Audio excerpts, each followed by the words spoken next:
Well, everyone, we just want to say, hey, how do you do? Welcome. We are here on GMIHub Online, live on YouTube for the first time, and this is Studio Talk. We're very excited to have some wonderful guests here, Brent Huckfield and Bradley Mulligan. But before we introduce them, let's introduce your main host, Daryl Dewick. Hello, good to be here tonight. Yeah, it's been a while, and we've gone to YouTube Live.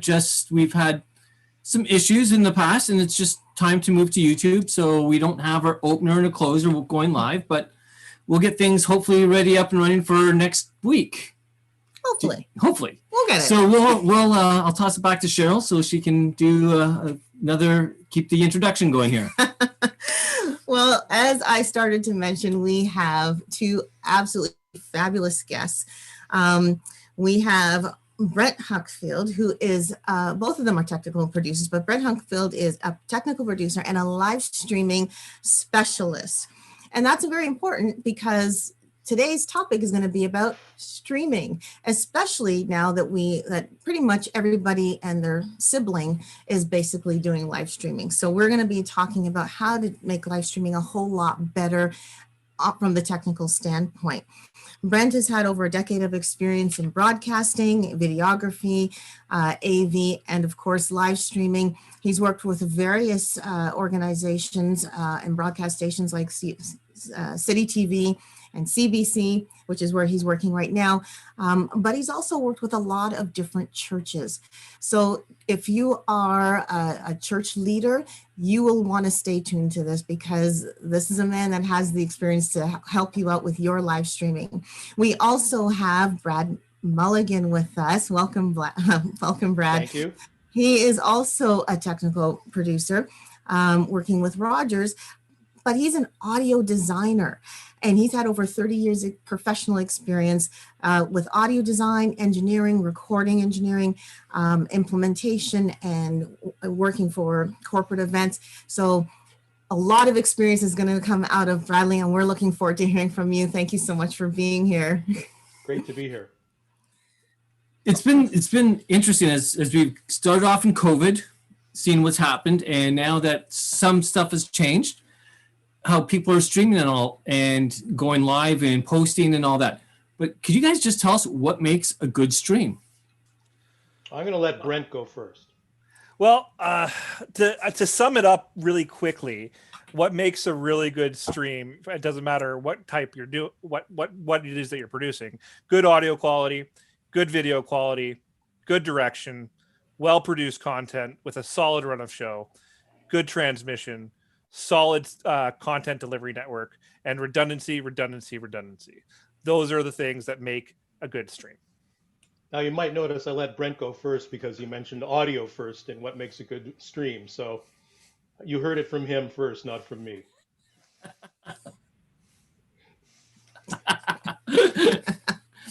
Okay, so Brad? He's not wrong. Well, I would wholly agree with what Brent just said.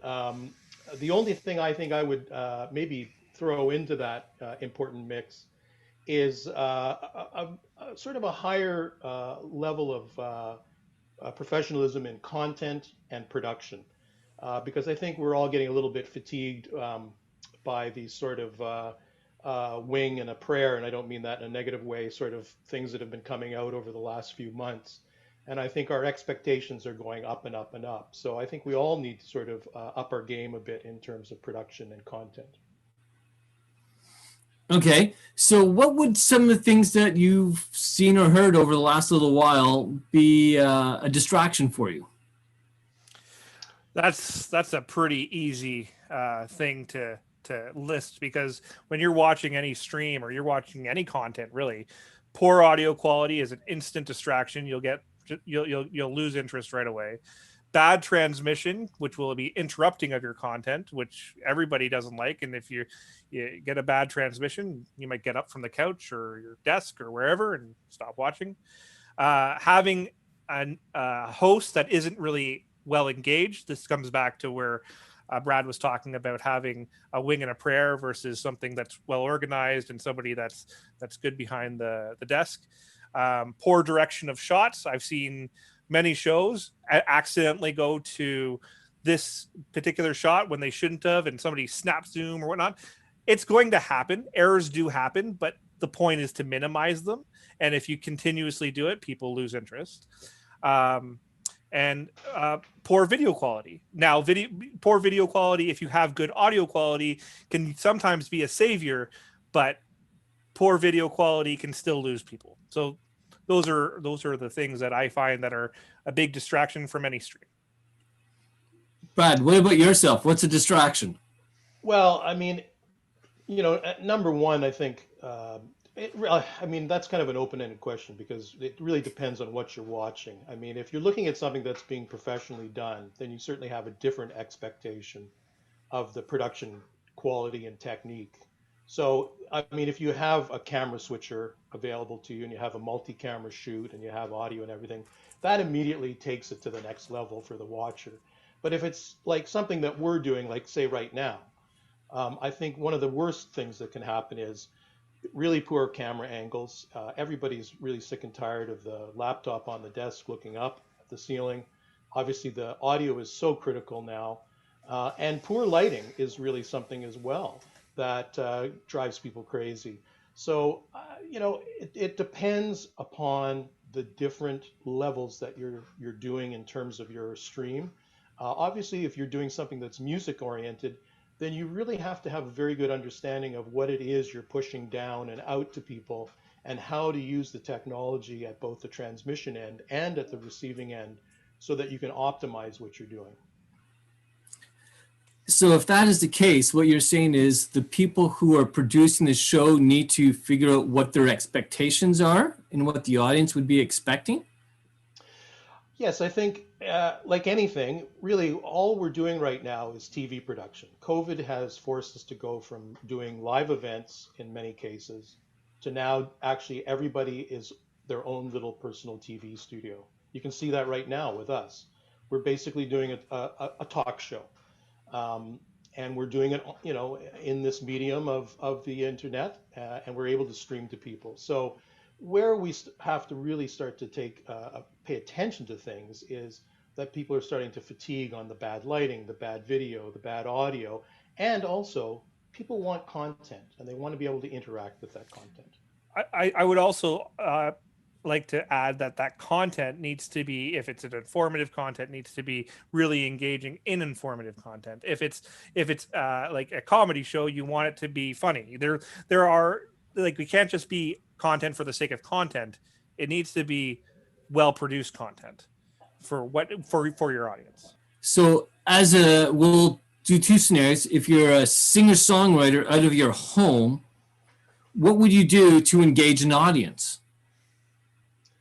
Well, that's a very good question. So I guess first and foremost, to engage them properly, you've got to really have your technical chops together. I think I do know a number, when we went into the lockdown at the first few months, there was a number of my musician friends that called me and said, hey, I need this, I need that, what do you recommend?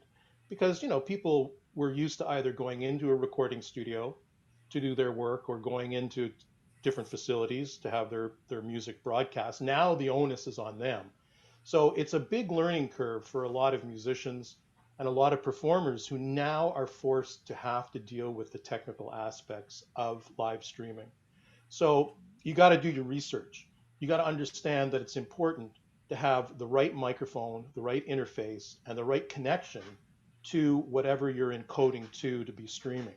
Obviously, right now we're all rudimentary. I mean, I've got a light on me. There's a laptop in front of me. I'm wearing an earbud, but you can take that to the next level and even further than that. And it doesn't necessarily mean you have to spend a lot of money. It does mean you have to invest some time and you have to invest some money in getting the right gear so that you can come up with a quality product. So that's the first thing. The second thing is, we're losing the ability to engage with people in real time as an audience and to get that feedback from the audience and to get that feedback from human beings. So it's very difficult for a performer, obviously, to play in a vacuum of the internet. And I think the other thing you really need to do is to be able to get feedback from people. So being able to do events like Zoom events and stuff, I've seen some very well done productions where presenters or performers, they'll have like a wall of people that they can see reactions from. A little difficult to maybe do in your home, but still not entirely impossible. And Brent, what about yourself? What's your thought on that?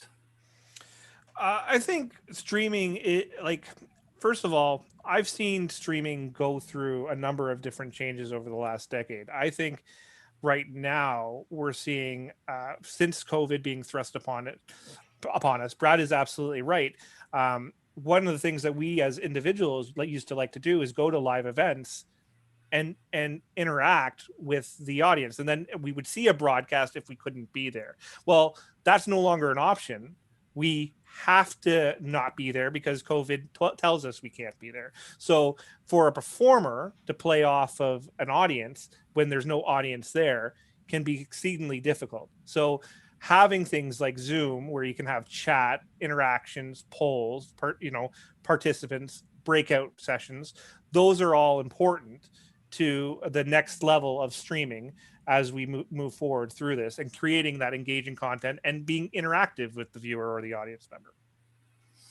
Well, I'm going to take this second because we're talking about being interactive. If you're watching us right now, ask us some technical questions about streaming. It can be anything from performing on stage to how type of cameras to get, to how to make a drum kit sound better or the guitars sound better for the live stream versus what it would sound like in-house. So please jump online, send us a message if you're on Facebook or on Messenger or if on YouTube. Please do that.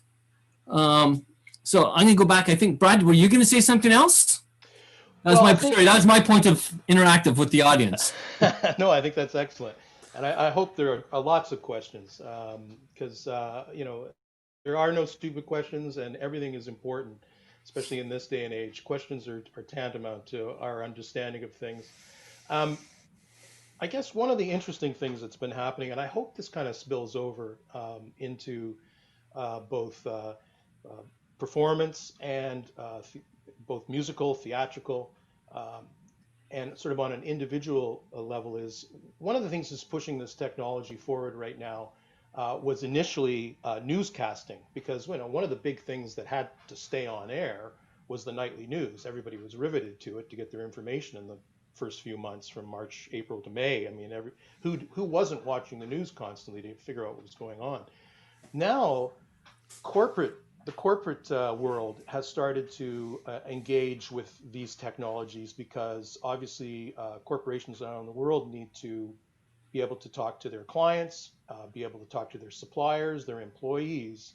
And so we're seeing a lot more hosted events. What Brent was talking about, where you have really good moderators and hosts that are coming in that have camera switchers and good direction. And so I'm hoping that this may not particularly, I don't want to use the wrong term by saying dumbed down, but I hope that this becomes something that perhaps individuals or groups can take advantage of with people that are able to host these events for others. So like ourselves, we could maybe find a group that could help us by having a video introduction of what we're doing, and then having a moderator that can, I mean, obviously you two are doing it right now, but I'm just saying, you can take sort of this production value up a little bit, is my point. And hopefully that kind of fritters down into like performing arts and stuff that we're doing right now. Right. So, and that was from the singer-songwriter perspective. Now, there's a lot of churches where they're trying to make their streams better. The guys who have one camera and feeding it from the mixer, or it's two cameras feeding from the front of house mixer, what can they do to make their streams better? Could be anything from a camera angle to the audio mix to, it could be maybe to going, instead of Facebook, going to YouTube or however. What's your thoughts on that? I think when you're talking about churches and you're talking about a variety of different things to increase the quality, there are a number of variables that can do that. And every church and every worship service is very different from one another, right?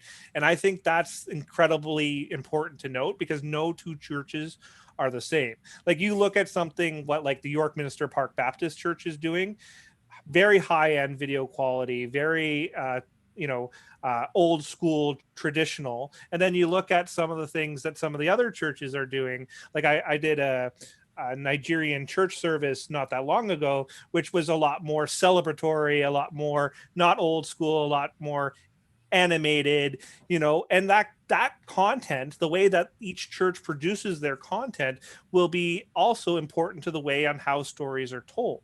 So I think it's important to understand what it is that the church wants and how they want to tell their congregation the story, and how they want to tell the worship, and get all those musicians and whatever to move that.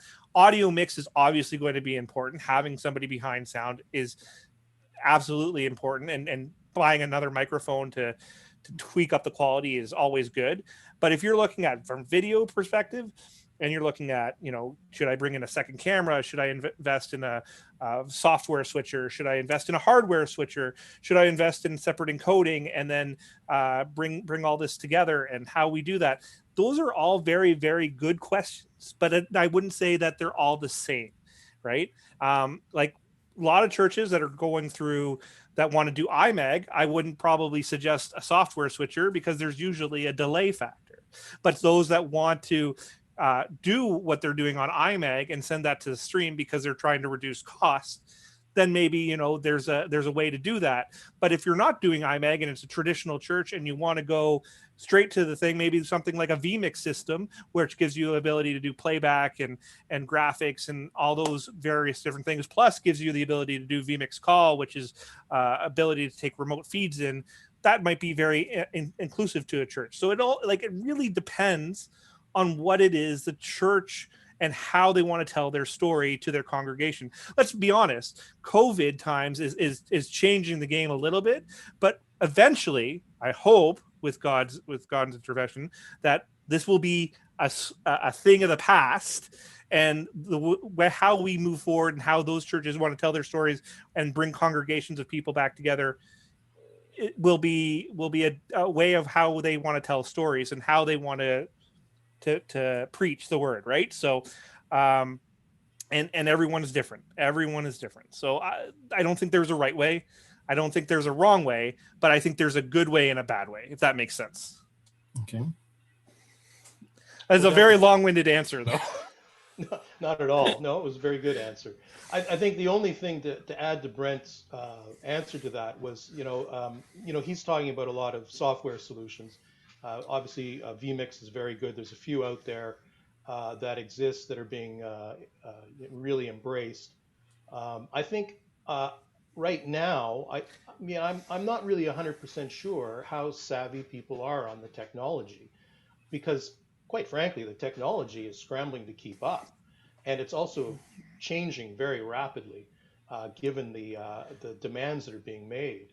So, it's almost kind of like, it's great to have the two of us talking about this, but it's almost like what would really be helpful for you guys to host is, quick overview of all these different technologies that are available, so that individuals and groups can actually see what the difference is between, say, a cloud-based studio setup like vMix versus, say, a Blackmagic inexpensive switcher, both of which can hit the internet and are capable of webcasting, but both have very different interfaces and capabilities. Because, really, there's so many variables when it comes to doing good production. Obviously, the quality of your cameras, your switching, your audio mix, your lighting, you're being able to talk to talent remotely and all that kind of stuff. There are a lot of bewildering variables in there, and it is kind of overwhelming for a lot of people.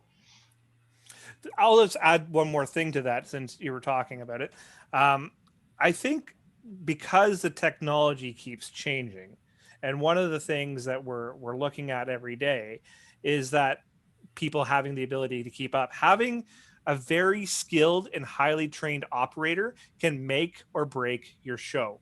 And I think making sure that the people that are operating your show, especially in churches, which are usually, not always, but usually have a big volunteer base, making sure those people get the required training to make sure that they are able to provide that quality of show for you. I think that's an important thing to note.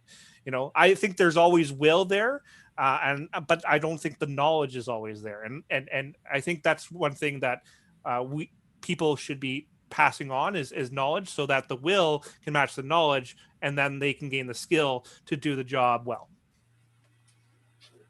Yeah, I couldn't agree more with that. I mean, there's a reason why there's people that are professionals that make their living from doing this kind of production, because they have the knowledge base, they have the skill set.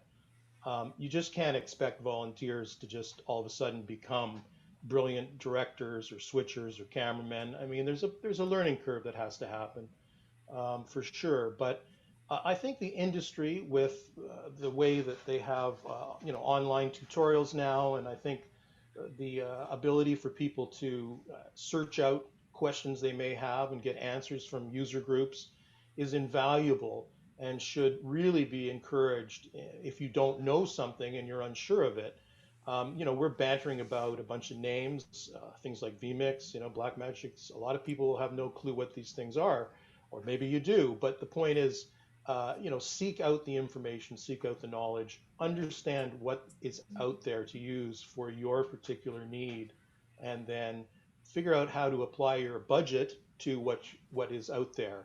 Because the budget is a big thing. Yeah, I mean, the sky is the limit. There are, like with vMix, there's, I think, 6 different licenses you can get, or 5 licenses. In terms of hardware, like switchers and stuff, there's so many variables. It is a bit overwhelming, but if you're doing simple 2-3 camera stuff, and you're doing a submix, and you've got 1 or 2 microphones that are hot, and some playback of this and that, then you don't really need to go over the top in terms of the money you're spending at this point in time to come up with a very good product. I will add to that, just because I know that there's a little bit more like, for example, in streaming, I've seen professional sports being done on a vMix machine, and it looked just as good as something that you would have seen on a broadcast. They had commentators, they had everything. Now, would I suggest that being used in a professional atmosphere all the time? Probably not. But if that's what the budget dictated, and the product got out there, that was the main objective, and there was a victory at the end of it, right? So that's the main thing. So, but like you said, you see huge production trucks come out, they produce content, those production trucks cost $20,000 to $50,000 a rent, and it to buy is like $2 million. Sure, not everybody has that kind of money to spend on a production, but if you're doing little league championship sports, or you want to do a concert and your budget is X number of dollars, and the vMix's solution is for you, then utilize that, right? So and make it the best you can. So I'm getting some questions from the audience. If it's okay if I can throw that in there. Yep. Okay. One question is from a first-time streamer. Someone wants to stream for the first time. What ideally should they have to get started to do something of good quality? Well, okay, the first question, and I'm just going to interrupt because Brent's going to ask the same question. What platform are you hitting? Because that's really critical. So are you going to Facebook Live? Is it Zoom? What are you hitting? Like, what are you going to use? WebEx, hosted? So what are you actually streaming on? That's the first question. Brent, please. So content delivery network is always very important. Like, you could be going to a private CDN, you could be using YouTube, you could be going to Facebook, you could be going to multiple platforms, you could be going to Zoom, which Zoom is a little bit a tricky thing if you're going to stream something professional that is more than one camera. We'll get into that. We can talk about that in another point, because that's a little bit tricky.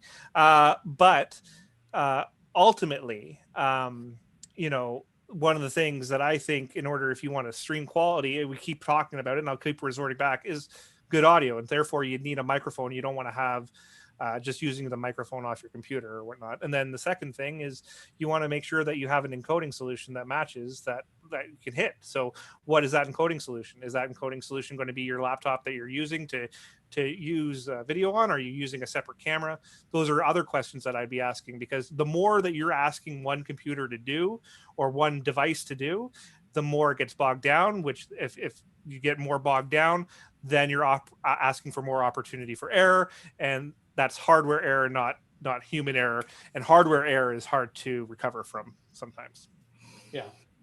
I mean, in its basics, like if you really want to strip it down, I mean, what you're looking at for doing something higher quality than what we're doing right now, which is just a standard Zoom talk, is you want to have sort of the new standard, of course, is HDMI interfaces to USB-C 3. So there are interfaces you can use where you can take an HDMI input, put it into your laptop, and then stream it on Zoom or YouTube or whatever. That automatically will allow you to do a higher level of production. So if that's where you're starting from, then that's kind of the basics right there. So and just to people understand, if they didn't fully follow Brad, what he's talking about is taking a camera, be it if it's a DSLR or a camcorder that you have. There's a device called a video capture card, and they have them external and they have them internal. But usually you can get the external ones that have HDMI into USB, and then that gives you your ability to do a webcam with a professional camera. Or you can also hook up a low-cost switcher system, like is made by Blackmagic. Yeah, you can pick that up for under $600. For the rudimentary units, it allows multi-camera switching, multi-source switching. You can have laptops, you can have audio playback, you can have a mixer connected to it. You can actually do some pretty sophisticated stuff through this little video capture card. The key, though, and the caveat is, once you're into your encoding device, which is, let's just say we're taking it to the very basics, like your laptop, you're at the mercy of the different platform providers and all of their codexes that they have and encoding wizardry that they use. So you really have to understand things like echo cancellation and background noise reduction. They have algorithms that they've created that you will screw up your audio mix, will change the look of your video. Obviously, everything you put into them gets compressed because the bandwidth required would be just far too expensive for them to deal with. And so you need to understand the limitations and some of the tricks necessary to get around these different codexes that are out there that are streaming your stuff on the different platforms. So what are a couple of the tricks? Well, Brent, you go ahead with video and I'll talk about a couple of the audio tricks. All right, give me 2 seconds here. Well, I think when you're talking about video tricks, like I think we talked about it before, you can change a lot just with lighting, right? So depending on how you want to tell your content, usually a lot of people like high key lighting, which gives you the ability to see everybody's face with no shadows. I think lighting is key critical. When you're talking about camera framing, you want to make sure that everybody's in frame, rule of thirds, eye line, that kind of thing, right?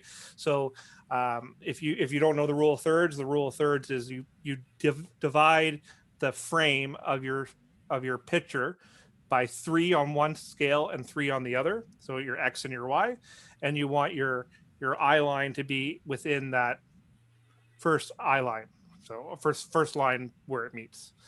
What else can I say? Video, good direction and good shots.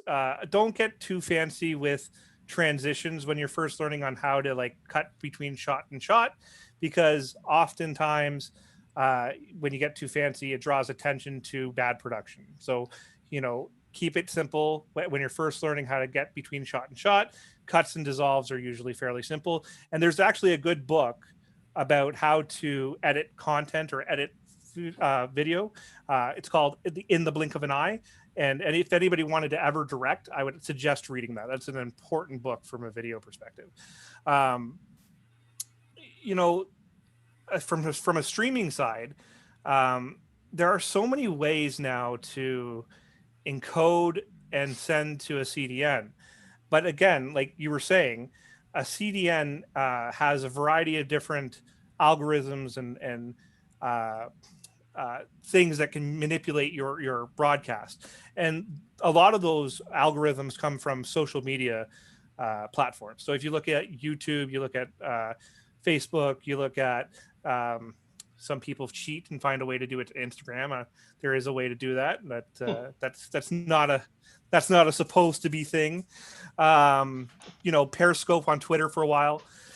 So they all have algorithms because they all don't want to be sued, right? So, but if you're sending something to a private CDN that you're paying for, something like Decast or Livestream or Akamai, those are all private CDNs where you're paying money for, but they have more of a white label service attached to it. So it gives you the ability to have a little bit more freedom and you know, a lot more leeway as a producer. So how you're producing content and how you're taking it out and what you're wanting to do. Like if you're ever a church and you wanted to stream music, I would highly tell you never to do it on YouTube or Facebook. They will either shut you down, mute you, or silence you somehow, because they'll find a way that the music or the worship you're doing is copyrighted. And unless you have the rights and the ability to send it to them, they won't like it, and they'll just shut you down. So I would say move to a private CDN or another CDN of sorts. So finding the right CDN is important. Once you find the right CDN, having a good encoding solution. And then when I talked about redundancy, a lot of people, what they do is they have switchers that have encoding solutions.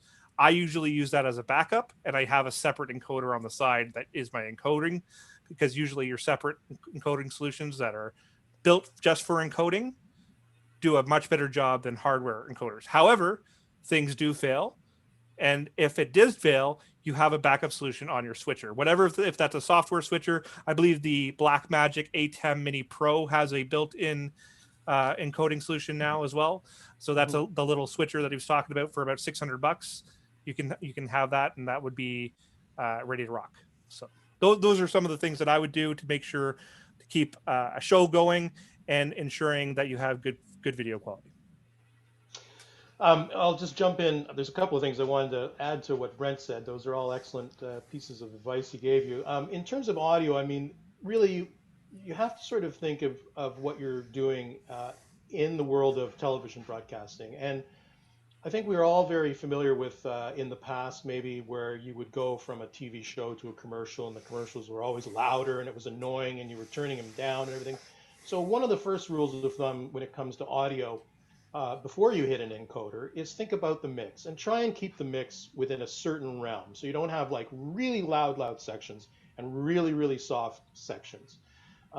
There's two reasons for that. One of them is it's annoying for people constantly turning up and down their volumes. And two, a lot of these encoders are doing compression of stuff. You start getting artifacts.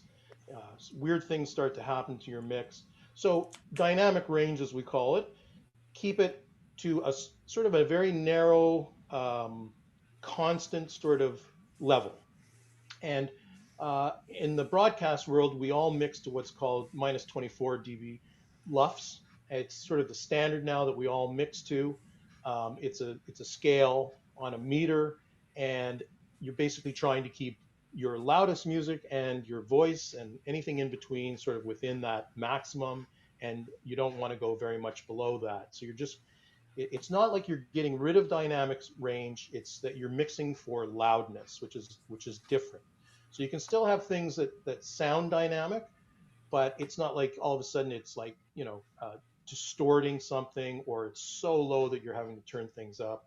So that's one of the big things. The other thing is, in terms of trickery of these encoders, is they all have different settings. I mean, if you're hitting Zoom, if you're hitting Teams, all of these platforms have different, if you look in the menus, you'll see echo cancellation, you'll see noise reduction.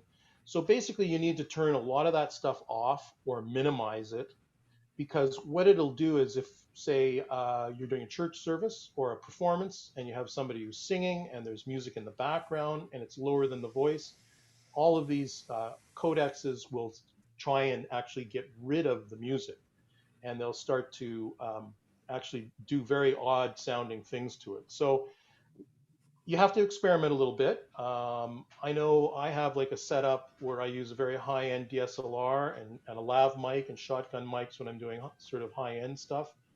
And I've had to test it with people, and you turn stuff on and off, and you find out what works for your basic setup and what sounds best at the other end.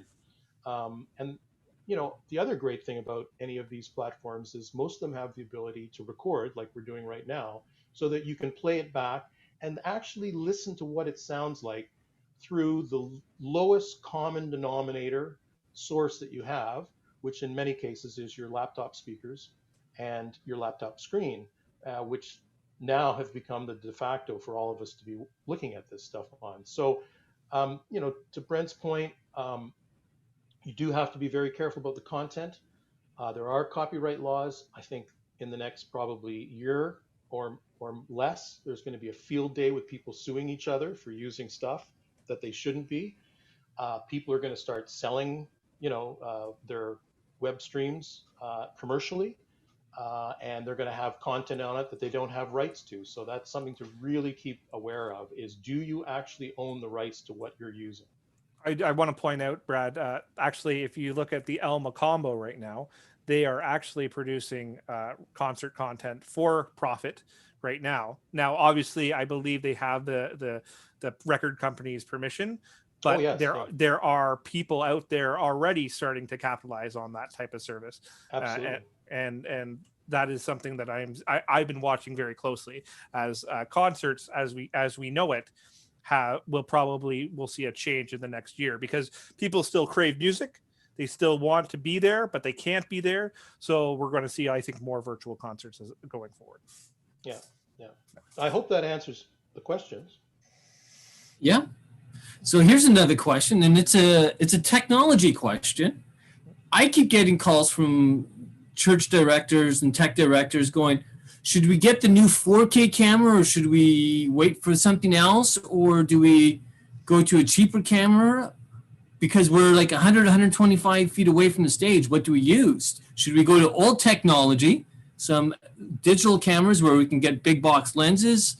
What's the way that they should go? Should they completely bypass some of the old technology, knowing that YouTube and most of the web streams are only 720p, not 1080i or 1080p?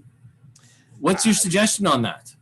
That's a very good question, and then pose a lot of questions back. First of all, one of the questions I would pose back is, what do you want your record file in, right? Like, do you want to have a 4K recording of a show so that you can keep it for archival purposes, or is that not necessarily something that you need?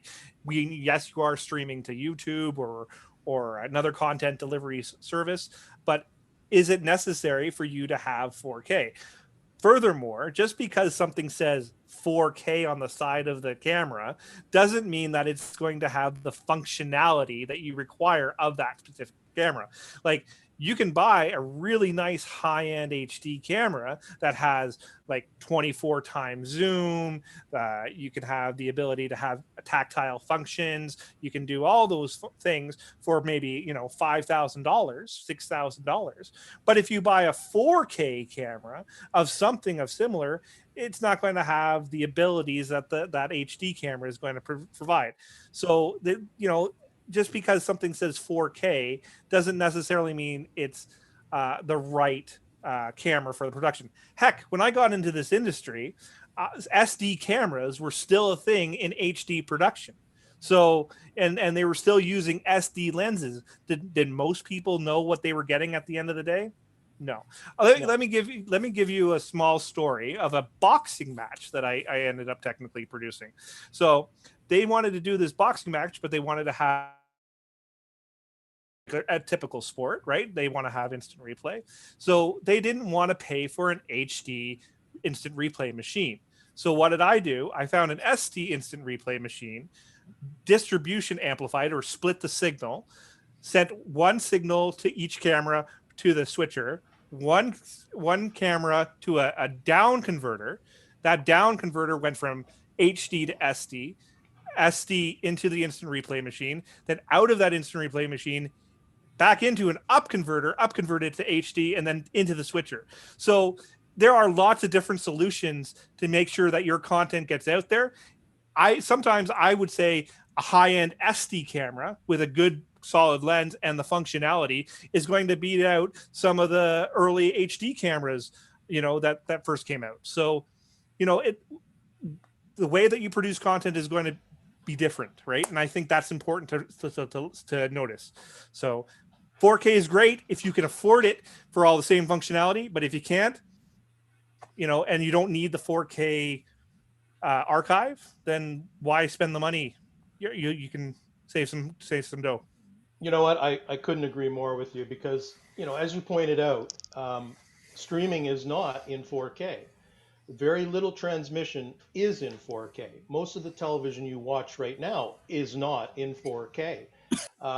For everybody to adopt 4K is going to cost millions and millions of dollars of infrastructure improvements.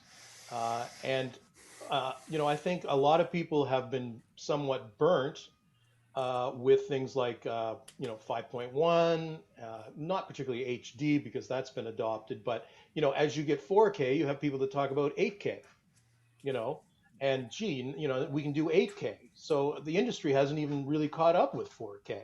And I think the average person, if you're going to constantly chase the Ks, I think you're missing out on something important. And to Brent's point, if you have good quality cameras, good quality lenses, and people that know what they're doing with the equipment that they have and use it to its maximum, you're going to get better results than having whatever the next whiz bang camera is that you really have no clue how to run. And once you stream it, is only going to be at 720. Yep. I would also point out the reason why streaming is at 720 or in some cases 1080 is due to bandwidth. We are compressing the heck out of that signal from a raw side to down to like 5 megabits or less to send it out there. And that compression, as good as it looks on the other end, you compress it much more, you're going to see huge artifacting. You're going to see huge abilities of issues where you're going to get transmission breakup or you're going to get audio breakup. And the thing is, we have created codecs to allow us to compress it so much so that people from all around the world can watch it at such a reduced bandwidth. But when you're talking like technical broadcasters, they don't compress it that much. They try to keep it as uncompressed as possible. So if we were to compress 4K down to 5 megabits or less, it's not going to look pretty. No. And you know what?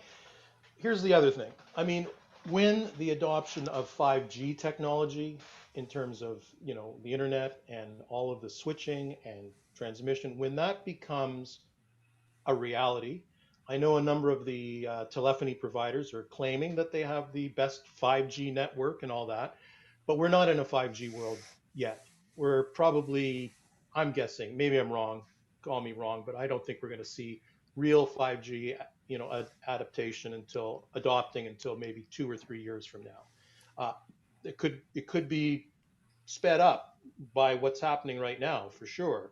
But the amount of money that everybody has to invest in 5G networks, switching, getting it to your home, it's a huge amount of cash outlay and infrastructure upgrading that has to happen. So in the long run, will 4K maybe be adopted? Sure, but not until the networks can have the bandwidth that's capable of actually transmitting this stuff in its uncompressed form. I think we have a long way to go. I think we still have to wait until like more households are at more than 100 megabits per second per household. And like, I think a lot of households are still at 25 or 50. And, you know, like you said, there's a huge cost for that infrastructure. Yes, Bell has implemented Fibe. I think Rogers started to implement fiber. Those are going to be great things, but not everybody can afford that. And we live in a first world country where people can't afford that. So we can't expect the whole world to jump up to speed to where we are at, right? So that's where we got to look at. So when you're looking at international broadcasting and trying to create those audiences, you want to keep the bandwidth as small as possible, but the quality as best as possible. Let me just, to Brent's point, very quickly, and this is as an audio engineer that mixes in 5.1 audio on a daily basis. If I asked right now for people to put their hand up who has a 5.1 setup in their home, I think you'd find very few people do. And I think you would find that very few people actually really give any kind of great interest in sitting down and actually listening to things in surround sound. I think for the most part, most people still to this day are quite satisfied with left and right speakers, or getting their audio through headphones or from their laptop, or whatever is the most convenient for them to stream the media that they want to watch. So I think, you know, at the end of the day, for this kind of adoption to happen of really even higher end video and, you know, higher end audio, it's all about convenience and cost. Okay. I have got questions. I was going to ask one more question, one tech question to Brad, and then you can go ask questions from the audience. Okay, so before we do that, audience, are you getting this? Like, there is just so much information here that is coming that is going to be so helpful for your streaming.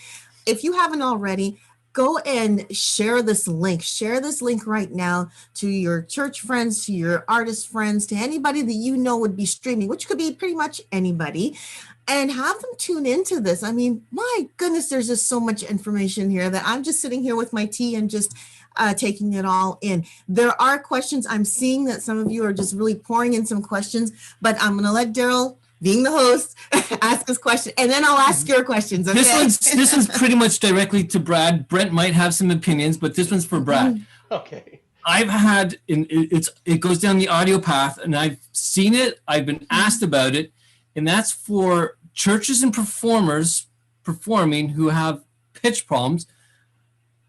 Should the churches and the performers actually be trying to pitch correct as they go, and the steps to do it so that it's done right, so that they choose the right, like I've seen where guys bought Pro Tool rigs and they're dropping in what the key of the song is, and then the band decides to play in a different key 15 minutes before show. Okay, well, that's off to the pot. But is this something that happens? Should it happen? What does it take to make that happen? It's more than one question. Sorry. Yeah, I mean, you know, okay, you're opening up a can of worms, and I'm sure yes, I am. Brent's probably laughing, because my answer to this is what you're asking me to answer and to comment on is artificial intelligence. Okay. This is what it is, okay? So it's AI technology. We're talking pitch correcting people is artificial intelligence in its most rudimentary form, may I also point out. So are we now prepared, and I'm looking off into the distance here, are we now prepared to no longer care about really having a human being in front of us performing with all of their flaws? Do we have to have everything perfect? Now, that also begs the question, if you have someone that can't sing on key, should they be on stage? They should not be singing on stage. Maybe there's a different niche for them in the world, because there's a lot of people out there that are very good at different things. So I'm of the school, and I obviously from my age, that I grew up where you went out on stage and you poured it out and you bared it all, and if you screwed it up, you just sucked it up and kept going. You owned it. You owned it, and you know, then nowadays we have artificial intelligence that allows us to create perfection. Like I could right now go on my screen and I could, take that slider for, clean up your video image and push it all the way to the other end, and it would completely soften my whole face, and there'd be no wrinkles and bags, and, but I would look fake. Is that what we want? So my quick answer is the technology exists. It can be used very well, especially in a recording, in a post situation where perhaps a small mistake has happened and an artist would like to fix it. But I think if it's continually on and it's now the new de facto, then I think we're stepping back in terms of being human beings. Interesting. Can I ask the questions now? Sure. You want short answers, right? She wants to get all the questions in. Yeah, she wants short answers. This way we have engagement with the audience. And each other, the banter. That's what everyone likes. Okay. So one really question, it's the last question that came out that I'm going to ask first, which is, some people are doing live streams and they want to put some overlays and graphics. What's an easy way to do that? What's an easy way to put overlays and graphics in our stream? Quick and dirty. The quick and dirty way is you buy ProPresenter. And you integrate ProPresenter into your show, and what you do is you put your graphics on a green background, and you use your switcher to key out the green background, and there's your lower third or whatever you need. ProPresenter was actually built for churches, and if you haven't heard of it, I would take a look at it. It's a great quick and dirty way to do overlays. It also allows to do video playback. It has the ability to do social media integration. It's a great tool, and every church, as far as I'm concerned, should have it. Okay, if it's a non-church, what if it's an artist that's trying to do something fancy with their stream? Typically, there's a way that you can do it in like OBS, where you can, bring something in OBS and bring it in as an overlay in OBS. I don't typically recommend OBS to people that are professionally streaming, but for those that are getting into it, I would look at that program. There's a lot in there. It was built by open source people, so there's a lot in there, but there's also a lot of bugs that can go with that. So as you're learning, be patient with it. It is a program. I have used it to pull me out of a couple of situations, not as my main source of, but it's in a toolkit. It's always nice to have something in the toolkit. But OBS is typically a good software switcher and overlaying and that kind of thing. So I would look at that. With all the live stream that's been happening now, especially as I said earlier, like COVID has probably taken live streaming to a whole different level probably. Do you think that once COVID's done, for example, it'll all go back to the way it was? Nope. No, definitely not. No. So I've been in the streaming game for over a decade. And when I first got in, streaming was, there wasn't too many people that did it, but there were also not many companies that did it. There's not many churches that did it. It was still a new thing. Every year, I saw progression in the industry. There was more demand for people to do stuff, and you saw new gear being utilized. By about 2015, 2016, it kind of, the gear eruption just said, hey, here's a bunch of cheap gear that does all this stuff, make content. And people started to be saying, oh, this is a way I can get my company message out, or this is a way that we can build our congregation, or this is a way we can,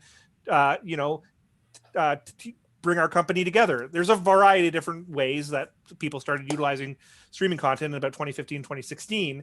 And I would say by now, COVID obviously thrusted a huge need for virtual content, especially where you had all these things booked for performance live venues, and now you couldn't do it. And you still want to bring people together. You still want to create that camaraderie. You still want to be able to keep your content and your audience engaged, so that when we're out of this, they're still your customer, you're part of your congregation, you're still a part of your company, they're happy with what you're selling or being, right? Whatever the message is that you're trying to get across. So I think when we're out of this, and this is just my prediction, every performance opportunity, you're going to see a streaming component added to it. So if there was a audio visual event that didn't have streaming as a component before, it's going to now. And this is the problem that I see, is that you don't have enough operators and you don't have enough talent. So we're going to see a surge in this business sector, and then we don't have enough people to actively provide quality of service to a high expectation level. It's just because it hasn't been that many people that have gotten into this line of work over the last 10 years. It was a slow progression, and then we have a huge blow up. So we're going to have a need to train more operators to meet the demands of the business. I couldn't agree with you more. I think you're spot on in that whole answer. One of the things that's driven this kind of content in the last 15 years has been corporate work. Corporations have been very keen to stream and to archive and to create good production values. There's things like WebEx and whatnot that have hosted these things. But I think now the common person, every organization, every church, be it whatever you have now, we've been thrust into this way of sharing our content and ourselves in these times of COVID, and it's not going to go away. So, back to the beginning of this conversation, we kept saying that you're really only as good as your weakest link. And if your weakest link is you're not up to speed on audio or video or lighting or whatever, then it's going to show in your content. And really, it's a perfect opportunity for everyone to sort of learn.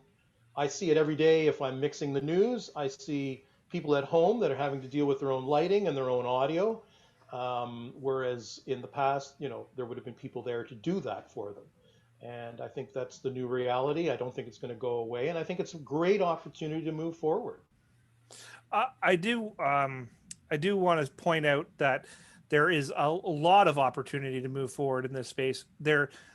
I think the demand and the ability to function in this space is going to be so overwhelming. The schools won't be able to produce the people to come in, and there's no real courses that teach this. They teach broadcasting, they teach videography, which have a lot of the same principles of what we do, but it's not full on streaming. And and that in itself, in order to learn what it is that streaming is, you kind of have to take it upon yourself or be mentored by somebody else. So this is a great opportunity for churches and corporations and whoever has people. Like, I've looked on the job boards, and I know there's a lot of people out of work right now, but if you have that streaming component, there's like 6 or 7 technical producer jobs on the job boards for live streaming at banks, at buildings, a variety of different places.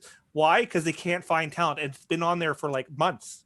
So, that's a big thing. And as Cheryl, I think I mentioned it to you prior to me coming on the show, there are now 3 different forms of streaming: in-person events, hybrid events, and remotes, all remote all the time.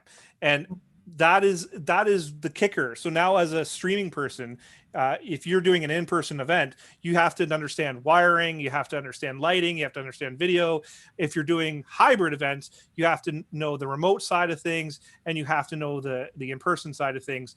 And the remote side of things, you have to start understanding WebRTC, SRT, because these are the new technologies that are being utilized to pull people in from homes that typically were done with a microwave truck or a satellite truck, and now you're doing this over IP, and you're sending out signals and receiving signals back from other people's IP addresses. The problem with the remotes as you know, offer a lot more opportunity for error. So there has to be, from a client perspective, more opportunity for forgiveness. So those are things that I'm seeing in the streaming world right now. Lots of opportunity for growth, but we, also a big thrust in the hybrid and remote world as well. So, which is where we're going to really find the professionals to come out, right? Where if you know all three, it's going to help you out great. I just want to jump in. I have done a couple of remote events or show. I wouldn't call them shows. So just an example, I had a U.S. client contact me, and they needed to get a remote controlled camera package, teleprompt package, lighting, backdrops, all air pack, which means it all fits in road cases, Yep. Shipped from the States up to Canada. We had to covidly go into a very high-end executive's private home. There was, unbelievable amounts of protocols we had to follow. Things went south in terms of shipping, as you can imagine. So some of the gear had to be procured locally, but it was interesting at the end of the day to see that the technology is out there. In that particular case, it was a 4K camera that was being remotely controlled from a control room in Amsterdam. The actual client was in San Francisco. The producers were in New York, and myself and a DP and lighting designer were in Toronto in a person's private home. So that is happening now. I mean, it's becoming standard practice. There are mistakes that are made, but it's becoming easier and easier and easier to do. I can pick up the phone right now and I can send a little Pelican case with a 4K smartphone camera that sits on a stand with a little lighting package and an IFB, and that's all remotely controlled as well. Mm-hmm. So there's different levels, and the technology is really quickly, rapidly evolving and being implemented.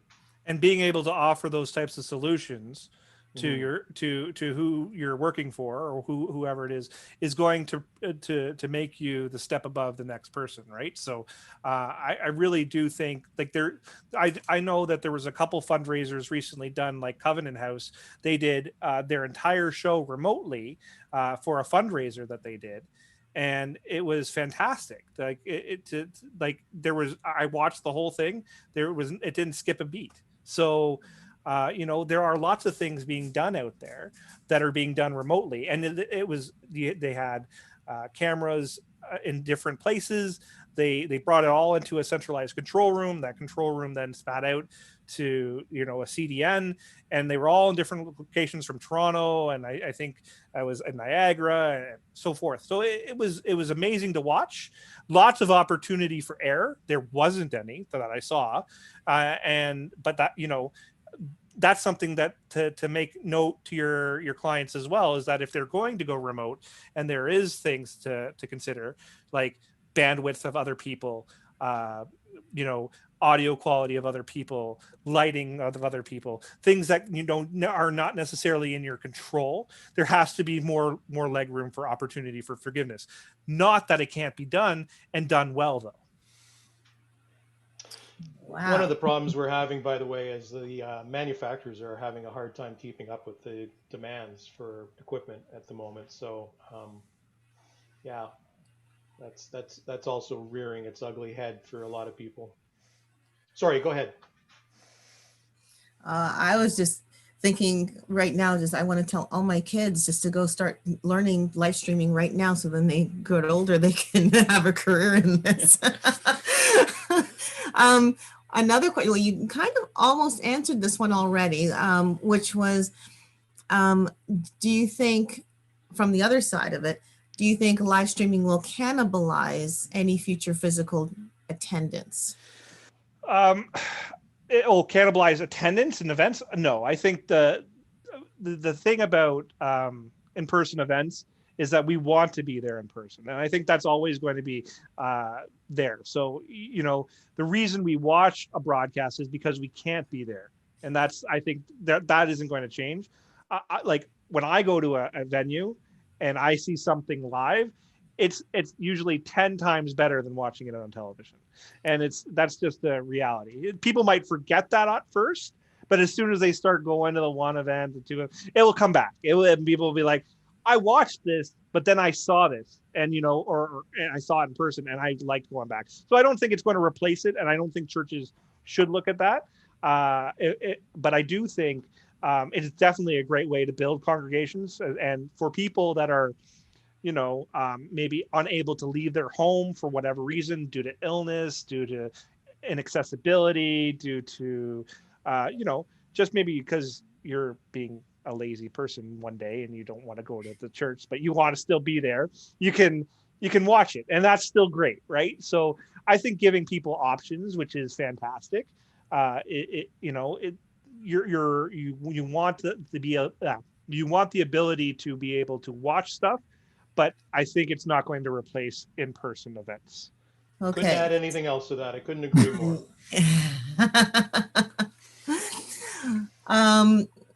Well, I could ask you the pros and cons of streaming, but I'm going to ask the 3 tips right now. If anyone who is watching right now is, they're obviously wanting to venture into the streaming, what are some 3 tips that you would say to them?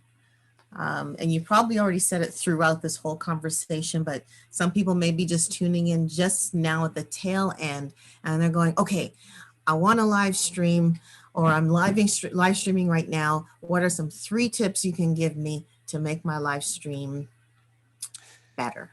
I'll tell you what, I'll give you the audio, and I'll let Brent give you the video, and then I'll cross over a little bit into the lighting. But for audio, match the equipment that you're doing, what you need to use to do what you're streaming. I see a lot of people that are doing podcasts with these ridiculous microphones in front of them. I don't know if maybe they think that looks cool or something, but is it really necessary? Have good quality microphone that is either lavalier or, we're just using earbuds, but up that game, spend the money. In this day and age, it's not that expensive. You can buy small mixers. So whatever you're doing, if you're performing, really focus on as if you were making your own CD or MP3 for people to download and listen to for the rest of their lives. So no bad laptop mics, no cheap $12 lav mics. Go out and spend some money on something that will last you a lifetime and won't necessarily go out of style or out of fashion or be taken over technology wise. And the other thing I would say before I pass it over to Brent is up your game on lighting. There are fantastic LED panels for continuous lighting right now. They're relatively inexpensive, $100 to less than $200. They have a fantastic CRI, which means color rendering index. So you look good in the lights. And you want to look good because people are visually inclined. So that's my 2 cents. From a video perspective, I'm going to go back to the content creation side for just a second. And I think one of the biggest things that any church, any corporation, any concert, anything can be done, make a quality run of show or a rundown. Know what is happening and when, so that you can easily produce and know what's coming up. And if something has to change on the fly, which 9 times out of 10 happens in shows all the time, it's easier to figure out what you can do and change. And I think that's really important. So from a content creation side, make a run of show, and even if it's like highlights, do that. It's going to make your life so much easier.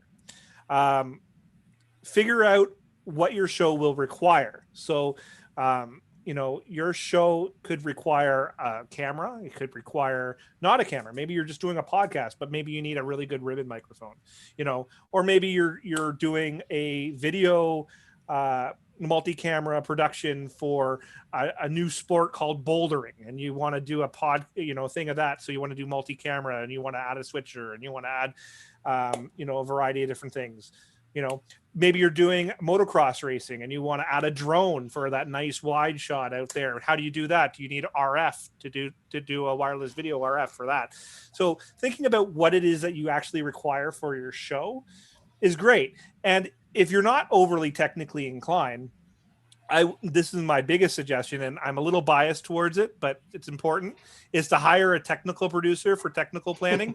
They'll make your life a lot easier, and like they will work with you. And if you let them know your budget ahead of time, they're not trying to spend your money. They're really trying just to make the best show possible. And you know, if you're upfront with them, they'll be upfront with you. And you know, it's a trust thing, but it's important. And at the end of the day, what made me such, I think, a really good technical producer is that I care about your show. You know what I mean? So, and I think any really good technical producer is going to want to care about your show, because at the end of the day, we're putting our names on it at the end of the day, right? So that's important. So if you're not technically inclined, hire a technical producer. If you are technically inclined, you know, just make sure that you have redundancy. That's the biggest thing. If your camera fails, have another camera. If you have a encoder that fails, have another encoder. Just think about how you can plan ahead. So have a backup for the backup of the backup. Absolutely. Every piece of backup is worth something. So yes, it is. Well, I think that is the show tonight. So what I walked away, and some of this kind of came out partway through, but big thing is good quality audio, lighting so your video shows good. Make sure you have somebody who knows what they're doing, who can teach or train, and it's all about the story. I know we spend a lot of time talking about the story, because if we don't have a good story, all this fun tech stuff that we love is pointless. Well, So with that, adage. pardon? It's the old adage: garbage in, garbage out. Yep. So with that, we're going to sign off and see you next week as we discuss, or as Cheryl discusses with Dale, songwriting. Yes. And speaking of songwriting, I don't want to forget this. I want to let you know that our CD, which is the compilation CD, compilation Christmas CD, is coming out in a couple of weeks. We want to make sure that you stay tuned. We've got the songs chosen, and we're going to be sending out some information about it. So yeah, just tune into that. And also, if you haven't already, please like and subscribe. Send us some comments. Let us know what you thought about this, if this was helpful. And if it's not helpful, let us know. I think it will be helpful, though, because there was a lot of rich content that was here. And if there's other topics that you'd like us to talk about, send them our way. We'd love to hear from you. But in the meantime, we want to say thank you for joining us. Thank you for sharing with us. And thank you, Brent and Bradley, for sharing your, I say, wisdom, your knowledge, your insights on this topic. It was absolutely mind-blowing. I still have my cup of tea here, taking it all in. And we'll see you all next week. Bye for now. Bye.